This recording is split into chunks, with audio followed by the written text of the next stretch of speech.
mässysetä on hyvin, hyvin vihainen.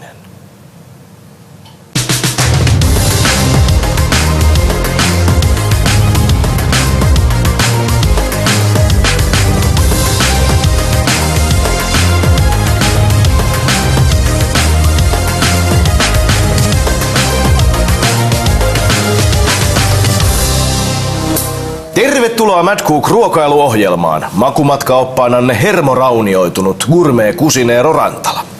Huomio! Ops! On luvassa blastinkia, koska sapettaa. Säätäne! Vittu! Kun tavallinen kuluttaja sitä luontoa ja terveyttä kovinkaan korkealle prioriteettilistassa oman ja perheensä ruokkimisessa, ei mikään ihme, että harva meistä paskat nakkaa politiikasta, mitä safkaan tulee. Luennon aiheena tänään on siis safka ja politiikka. Kauppaketjut ja kiinteistöyhtiöt rahoittaa poliitikkojen vaalikampanjoita, kaavoituspäätökset munkosilmissä kiiluen. Erikoistarjouksia tuputtavat supermarketit on sanomalehtien tärkeimpiä mainostajia. Ja käytännössä 2 keskusliikettä päättää, mitä tavallisten suomalaisten massat minäkin viikkona skruudaa! Safka-bisneksellä on siis fikkassa niin päättäjät, media kuin kuluttajatkin. Ja se, mitä meille syötetään, ei ole perua ravitsemustieteilijöiden suosituksista, terveestä järjestä tai esi-isiemme perinteistä, vaan yksityisten massikeisarien rahan ja vallanhimon sanelemista voiton maksimoinnin perkeleen momenteista! Ruoka onkin avain sen snaijaamiseen, miten maailma todella toimii. Tarjonta luo kysyntää, kuluttajaa kusetetaan ja parhaassa tapauksessa ukotetaan sekä rahat että henki. Ja kun nostetaan se luuppi sinne kansainväliselle levelille, ei jumalauta. Berberi edellä puuhun meneminen saa suoranaisia sortovallan piirteitä. Kansainvälinen valuuttarahasto IMF ja Maailmanpankki pitävät kehitysmaita laina Nelsonissa, jonka ehtoihin kuuluu tukiaisilla pumpattujen globaalien suuryritysten päästäminen vapaasti riehumaan köyhien maiden markkinoille. Näin ajetaan paikalliset viljelijät vararikkoon! Ja syötetään kehitysmaiden kuluttajille länkkäreille ruoaksi kelpaamatonta safkaa. Vaikka perkeleellisesti paljon parempilaatusta lähituotettua mättöä olisikin saatavilla, se ei pysty kilpailemaan monikansallisen yhtiön pohjamutiin poljettujen hintojen kanssa. Köyhä kansa! Ostaa halpaa, kansantalous ei kohene, aliravitsemus ja suoranainen nälänhätä rehottavat. Perkele! Joka vuosi 6 miljoonaa alle 5-vuotiaista lasta delaa nälkää. Ja kun pankkiriliikkeet on ruvennut uhkapelaamaan ruokafutuureilla saadakseen osansa pelipöydältä tippuvista chipeistä, safka-kupla tulee kyykkäämään ennemmin tai myöhemmin, ja keinottelijoiden foldaus näkyy paitsi syvänä lamana länsimaissa, myös kehitysmaiden asukkaiden nälkään depsimisen kiihtyvänä kaarena. Pane leipään puolet petäjäistä, veihän naapurimme Touon Halla. Siitä ei ole kovinkaan kauan aikaa, kun nälänhätää on kärsitty myös pohjoisen maamme lakeuksilla. Silloin Suomen nuoriso valmisti pettuleipää.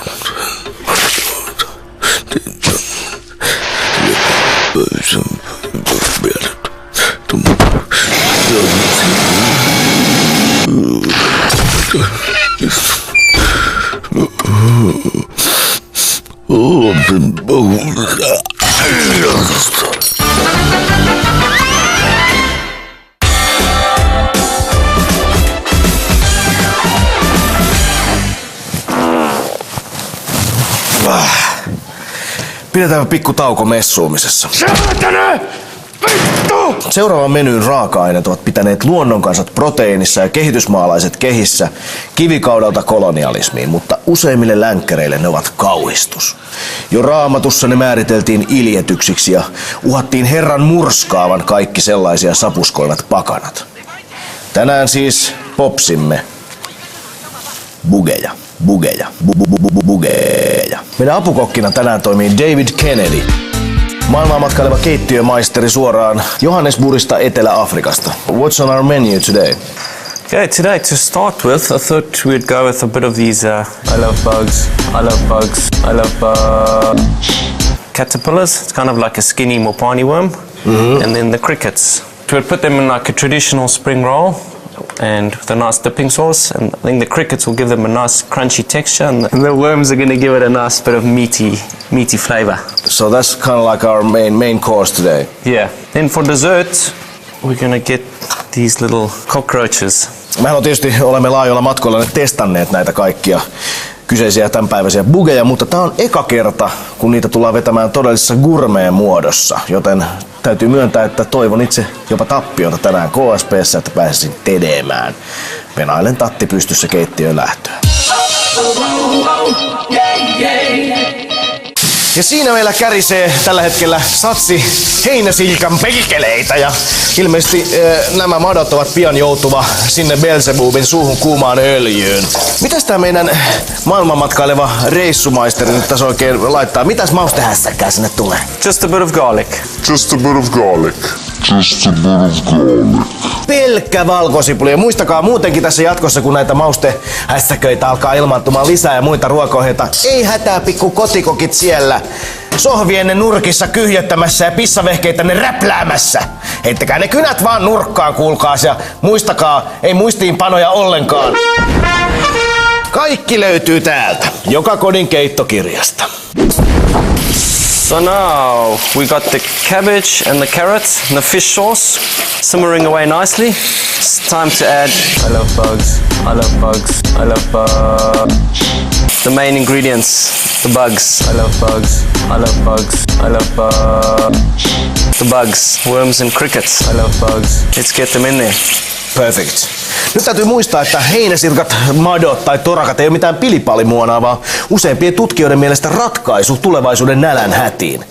Jos me länkkäritkin opettais skruudailemaan näitä enemmän, ehkäpä silloin täysin handuista karannut lihantuotantomopo ja sen kierroslukumittari saataisiin vähän tolkukkaammille takometreille. Ken tietää. Joka tapauksessa, jos sinä haluat olla se hipstereistä hipstereen edelläkävijä, rohkein ensiomaksuja ja muutenkin munakkain mielipidevaikuttaja. Ei muuta kuin ala lykkäämään sinne tofun sekaan torakkajauhoa. Siellä ne nyt kärisevät torakan.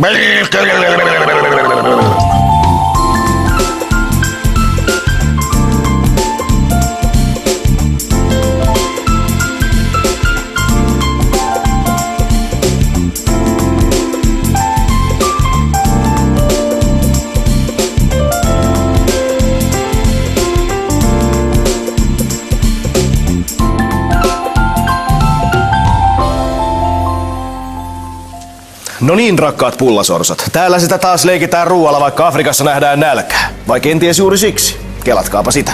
Joka tapauksessa bugirullat ja suklaatorakat ovat valmiit. On siis aika ottaa perinteinen stemaripaperisakset rituaali siitä, kumpi meistä on fasadiin heittävä nämä bugiset proteiinit. Noniin, onko mennä? Ja mä haluan hävitä tällä kertaa, rakas Jumala, anna mun hävitä. Noniin. Äläkä tukota. Antaa mennä. 2, 3! Mitä? Mä hävisin. Saatana. Tuli just se, mitä mä toivoinkin. Loistavaa. No niin, Pelle, itikat naamaan. Täytyy myöntää, että vaikka näitä on aika monta kertaa tullut maisteltua eri tahoilla, niin kyllä tää aina vähän pikkusen tätä länkkäriä vähän jännittää etukäteen. Mutta tässä siis mato, heinäsirkka, kevätrulla.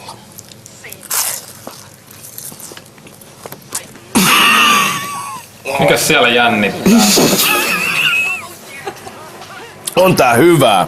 Tää on niinku sairaan hyvää, mutta se tietty kitiinimäinen hyönteisen ominaismaku, joka mä oletan, että tässä tapauksessa tulee nimenomaan niistä pulleista madoista, kun se purskahtaa tuolta sisältä, niin se ihan snadisti niinku tuo semmosen diipimmän puoleisen bukeen näihin rulliin, mutta muuten kyllä ihan törkeen hyvää siis.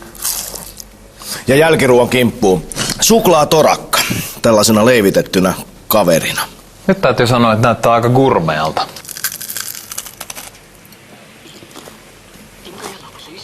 Oho, ihan helvetin hyvää. Haluatko maistaa? Mikäs siinä? Noniin, ilman muuta. Kippiskulaus. Kyllähän se on niin, että tässä meidänkin pitää ruveta etsimään Suomessa omia bugivarantojamme. Siellä Lapissahan niitä on. Sinne vaan imurien kanssa kehiin ja burgereita tekemään. Sieltä tulee vielä miljonäärejä, hei. Kelatkaa oikeesti. Se, joka kehittää sen itikkaimurin, siitä tulee miljardööri tulevaisuudessa. Se on varmaa. Totta puhuen tämä torakka on täysin verrattavissa rapuun, joka vielä 100 vuotta sitten Suomessakin oli pelkkä herrojen herkku. Suuri kansanosa ei olisi koskenut siihen pitkällä tikullakaan ja olisi pitänyt sitä niin kuin hirvittävänä iljetyksenä ja shaissena, ihan niin kuin tätä torakkaa.